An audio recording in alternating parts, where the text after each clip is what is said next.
Enjoy, my brother. Oh my goodness, and it's an amazing honor to be able to be doing this interview with you. Oh, man, it is my honor. Oh, Nice to meet you. thank you very much. So it is about 3 o'clock here in the UK, Oh, and I know a lot of my viewers are based in the UK, based in Australia, based in Nigeria, and parts of Africa, and in North America. But for those who are based in the US, they'll be very familiar with you. I went to college in the US in '92, and part of my orientation was to sit and watch BET, and watch great. BET, and to see you talking to my favorite artists, even the ones I never knew, like Jodeci, Mary J, when they were new. And so there was a magic to watching you making guests feel at home. So over this time, it's going to be, as I said, apart from yourself, Larry King, are the people that I admire as TV as hosts, as everything. So Wow. yeah. So as I Thank said, you. yeah. But international audience, it's always great for us to start just where you sort of born and raised, and we start from there. Okay. Man, I was born in Motown, Detroit, Oh, Michigan. wow. Oh, yeah. Yeah, I grew up under all of that, man. You know, which probably explains why I'm so into music, the music lover that I am. I mean, I grew up as a little kid, man, watching every Cadillac that went by, hoping to see Smokey Robinson or one of the Temptations or Aretha or one of their cousins. I would have been Wow. just as excited. My You know? goodness. Growing up in that time, were they accessible? Unlike how artists are now, were they accessible? Could you see and talk to them? Or because I think we see the Motown office just seems like it was on the streets. Yeah, yeah. Well, you know what? I started in the business so young that they were accessible to me.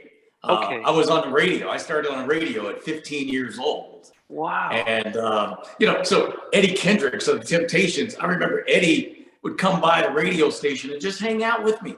He'd come by with a 6-pack of beer. I mean, I didn't even drink. I'm like 16 years old, you know, but he would just sit there. We're not interviewing. He's just hanging out. You know, that was Detroit at the time. I would play 3 or 4 Smokey songs in a row. Smokey would call on the request line. Goodness. He would call on the request line. Hey, Donnie, I'm listening, man. You're playing my music. Same thing happened with Stevie. You know, I mean, that was just the magic of Detroit at that time, man. It was amazing. And the guys right before me, you'll love this. Because I started in 1969, the same year as the Jackson 5.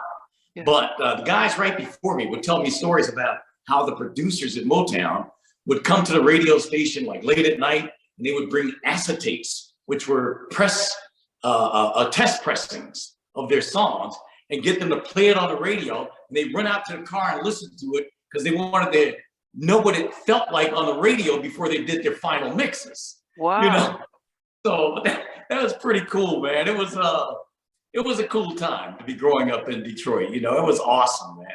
But then the first time I met Marvin Gaye, I was with Ronnie Banks of the Dramatics. And so we were going down the street. Marvin lived about 2 miles down from me on the same street. And so we saw Marvin going he was in the driveway, getting ready to go in the house. And Ronnie said, man, let's stop and yell at Marvin. I said, all right, cool. I was 16. And so he introduces me. And Marvin says, yeah, man, I listen to you every night. I went, whoa, really? Yeah. I mean, but how did you get into, I mean, when you grew up, what was your dreams and aspiration? Was it to sing, or was it to what was your hope?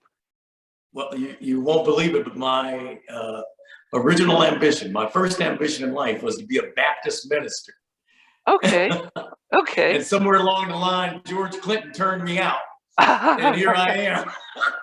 Oh, but how did that's a drum? I mean, during the civil rights movement and everything, and Martin Luther King. I mean, that's a dramatic shift from that. I mean, what was were you inspired by Dr. Luther King and others to want to be a Baptist minister?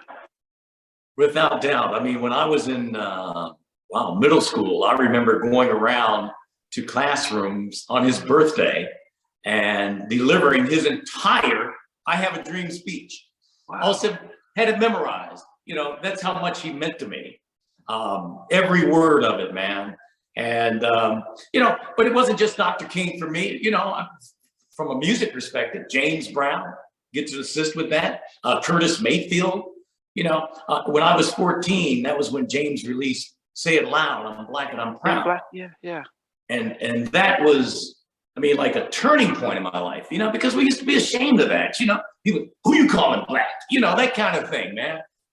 But James taught me to be proud of that. That was the most significant song ever to me. Nothing could ever top it. It just completely changed, you know, not just my attitude. I think I speak for a whole lot of people with that, but that was a significant moment, you know. And then many years later, I was hanging out with Reverend Al Sharpton one night, and you know, James practically raised Reverend Al. And yeah. And so Reverend was telling me how, he said, man, we used to sit there with Mr. Brown, and there was a video, a documentary that I was a part of. And I was saying basically what I'm telling you now, you know, how significant this song was, most important song in history and all this. And he said, man, Mr. Brown would say, back it up, play that again, play that again. He said, he would make us play it 4 or 5 times. And then he'd go, you know what he said there? He said, the most important song in history, not black history, history. That's my man right there. Did you ever get to meet him? Oh, man, yes. James was, you know, me and James became friends, and but you know, still, he was my king. You know, even though we became friends later, we would stay in touch. You know, we'd call each other and all that. I was still a villager, and he was my king. And as a matter of fact, I used to tell him that, James, you are my king. I'm your soldier. There's nothing I wouldn't do for you.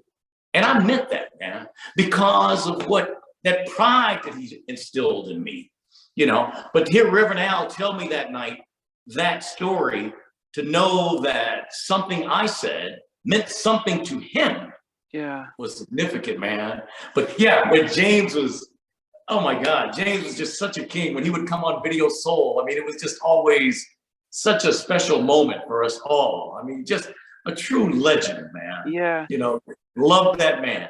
Yeah, I mean, as I said, somebody like him who, you know, even when you have someone like Michael Jackson say how inspired he was by James and learned a lot from him, and I guess there are generations coming now that won't recognize, because in the 80s and 90s, everyone was sampling James Brown. And so we all knew about James through New Jack Swing or Uptown, because everyone was sampling James Brown.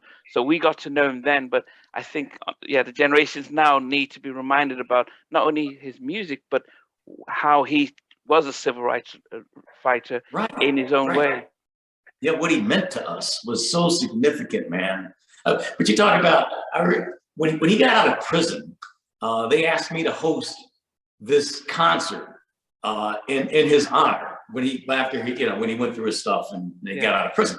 And it was in Los Angeles, and it was star-studded, man. I mean, the audience and the stage, everybody was there. As a matter of fact, I introduced Dan Aykroyd, I did the whole show. I was host for the whole show. But Dan Aykroyd was actually the person who brought James onto the stage, right? As one of the Blues Brothers. Yeah, he came out, he did that whole spiel that James used to do, you know, a man with 748 suits, 689 pairs of shoes, the names of all of his songs written on the back of his Learjet. Soul Brother number 1, 2, 2.5, 3, and 4, James Brown. You know? Oh my goodness. It was awesome, man. But when James was doing, I'll never forget it, because all the young acts were, you know, in the audience watching and stuff. And I'm looking out there, man, and I saw New Edition sitting there. Wow. And James, when he did It's a Man's World, and he would, you know, it's what us old timers would call taking his time. He's lost in the wilderness. They were jumping out of their seats. They were going crazy, man. Yeah. It was just so awesome to me to see that, man, to see, you know, him schooling the next generation, man, that this is how you do it, man. A real showman. Yeah. Real showman, man. Yeah, and I think New Edition, as you have taken on that, because they're still one of our premier modern day groups that people still revere because of their showmanship, and it's great that you shared that story, that they were there, because we can see it now. Well, it's like I mean, the other part, New Edition, the stepping and stuff. I mean, that's a direct derivative of the Temptations of Motown. I mean, they were that level. They were taught, just like any Motown artist will tell you. I don't care how big they got. Twice a week, they went to not finishing school, whatever they called it, where they were taught to be showmen. And that's what would give them longevity. And then you look at that. Yeah. Four Top still toured, Temptations still 57 years, still at it, still doing their thing. Same thing with New Edition. They're that same kind of act because they have that level of commitment to performance. Yeah. So I got mad respect for New Edition. How did you get into music then at the radio at 15? Because that's I mean, I don't know how Detroit was because if the home of black music was in Detroit, it must be competition to get into radio, TV, and stuff. So how did you? Yeah. Well, it's very competitive, but I was very, very fortunate, man. My mother owned a record shop from the time I was 12, Simpson's Record Shop in Detroit, a little mom and pop joint, and people used to come in there all the time because I had this heavy voice. My voice changed the summer between 7th and 8th grade. And so people would come in the record shop and go, God, you sound like a DJ. You ought to be a DJ. All the time. Was in one ear, out the other. I wanted to be a Baptist minister. But then one day she had a broadcast. One of the local DJs came in and did his radio show from the record shop. They just had a little portable glass enclosed booth. And, he drove up out front and they sat there for 3 hours and he did his show from there. So he invited me in to announce the specials. We got the Temptations' greatest hits on sale this hour for $1.99, whatever. So, well, two things happened. People that heard me on radio, then they came in and go, man, you sound just like a DJ. I was like, wow, okay. But bigger than that was sitting there watching him with his headphones on, man, grooving to the music, man.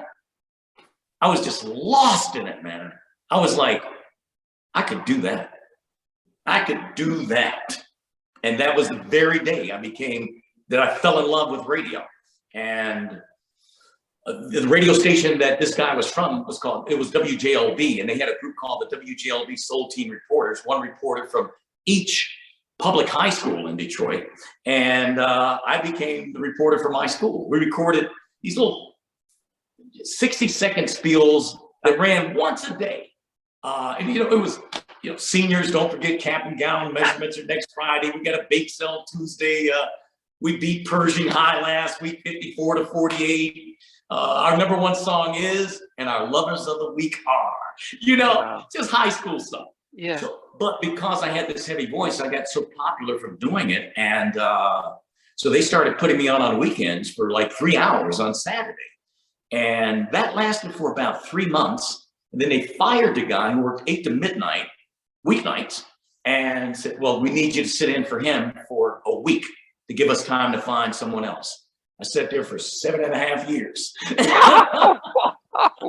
Yep. That was my break, man, at 15. I was so young, man, I couldn't even do my whole show live because my show was from 8 to midnight. The Lost Theater. I could work past 10:30. So I'd go to school, go to the radio station, record my last hour and a half. Then I had to go home and do homework, have dinner, go back at 8, do the show live from 8 to 10:30, and put up on tape and leave, So, but what a blessing that was to get a start like that. Detroit at that time was the 5th largest market in the country. So usually, you start in smaller markets and work your way up. Yeah. I started in the 5th largest market in the country, man. And had number 1 ratings, just, it was crazy. It was a crazy scene, man. It was just like, I remember going to sock hops. the Temptations would, you know, I'd call them. They'd say, yeah, man, we'll come by your sock hop. We got a, you know, this little dance after school, you know, and they'd come by and do a song for me. And, you know, Wow. but I could never leave. I could never announce my last song. Always had to disappear because the girls would go crazy. It was, I mean, running down the street from the, had my clothes ripped. They don't rip them off anymore. Oh, because did people know you? Did people know you physically as well? Then not just your voice. Oh yeah, yeah, very quickly, which always amazed me from radio in particular. You know, how do they know me? So you driving down the street, hey, Donnie Simpson. It's like, whoa, you know, it was weird. But I got to tell you this too, that it was a weird experience for me because I hated it. I hated being singled out. You know, I hated walking in places and, you know, it's Donnie Simpson, it's Donnie Simpson. You know, I didn't like autographs. I couldn't understand why. My thing was like, all right, I'll give you my autograph if you give me yours. You know? And it was just a weird thing to me. But then one day, my best friend in Detroit was a guy named Lem Barney. He's Hall of Fame cornerback for the Detroit Lions. As a matter of fact, you'll love this. Lem and one of his playmates, that sounds like kid stuff, playmates. One of his teammates, Mel Farr, were the two guys that opened up the beginning of What's Going On by Marvin Gaye. Hey, brother, yeah, what's happening? Yeah, like solid, right on. Yeah. Those are my boys. Wow. So Lem one day told me, he said, Donnie, he called me Bug, because in Detroit I was Donnie the Love Bug. So, you know, you had to have a handle, man. Oh, yeah. Oh. So he said, you know, man, it's very noble. I hear what you talking about not wanting to do autographs and stuff. He said, you know, and I totally get it. It's very noble. But you know what they say when they get home? I met Donnie Simpson today, and he wouldn't give me his autograph. I said, wow, that's GT. And so I just changed. Plus, it was much quicker to just do it than to try to have that conversation every time. But, you know, it was just always weird to me. I still suffer from this thing where I just feel not worthy, you know, not worthy of that attention, not special, not, you know, I don't know. I've always been like that. Just, you know, it's a weird thing. You know, it's like you get it. I mean, I understand the popularity to some degree, especially as it gets later in life. You're forced to look back at things, but I don't know. You know, like one of the most watched moments ever from Video Soul is when I did a 2-hour special with Aretha Franklin from her house just outside of Detroit in Bloomfield Hills. And sitting there at the piano with her, and she starts singing Curtis Mayfield's song, The Makings of You. Add a little sugar, honeysuckle, and I just lost it. I just started crying. You know, we're recording this special. I just started crying because there was so much in that moment to me.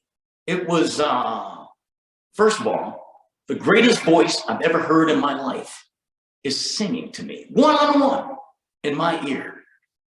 This is the Queen. I'm sitting on her throne, and I just didn't know how I got there.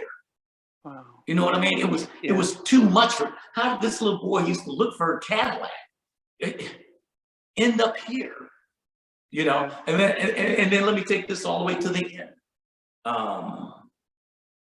Her funeral. I went to her funeral in Detroit, and as I'm walking down the aisle, when I first got there, and the casket's laying there, she's got these two big burly bodyguards at either end of the casket. And as I get up to her, you know, I wanted so badly to touch her, but I didn't know if that was allowed. You know, I've never been to a royal funeral before, you know, and but before I know it, my hand is on her, man. And lo and behold, they didn't pick me up by my elbows and take me away, you know? And it was that moment I realized that